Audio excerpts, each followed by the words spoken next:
আজ আমি বানাবো আইসক্রিম। হ্যাঁ, আমার হাতে একটা আইসক্রিমই রয়েছে, তবে সেটা আমি বানিয়েছি অন্য কিছু নয়, নারকেল দিয়ে। নারকেলের আইসক্রিম তোমরা কে কে খেয়েছো তোমরা আমাকে জানাও। তো আজকে তার জন্য আমি নিয়েছি একটা নারকেল। তো আমার এখানে অর্ধেক লাগবে, 3টে বানাবো বলে আমার অর্ধেক নারকেলেতে হয়ে গেছে। তো তার জন্য আমি কী করলাম, নারকেলটাকে কুড়িয়ে নিয়েছি। কুড়িয়ে নেওয়ার পর আমি এখানে দুধ গরম বসিয়ে দিয়েছি। দুধটা যখন একটুখানি ঘন ঘন হয়ে আসবে, তার মধ্যে গুঁড়ো দুধ গুলে দিয়ে দেবো। তার মধ্যে দেবো চিনি আর এলাচ। তারপরে ওটাকে আমি নামিয়ে নেবো, ঠান্ডা করে নেব। গ্লাসের মধ্যে আমি নারকেল কুড়ো দিয়ে দেবো। কুড়ো দিয়ে আমি তার মধ্যে দুধ ঢেলে দেবো।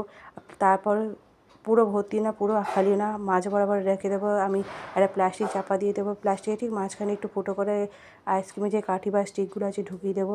ভেতরে ভরে দেওয়ার পর সেটাকে আমি ফ্রিজের মধ্যে ঢুকিয়ে দেবো।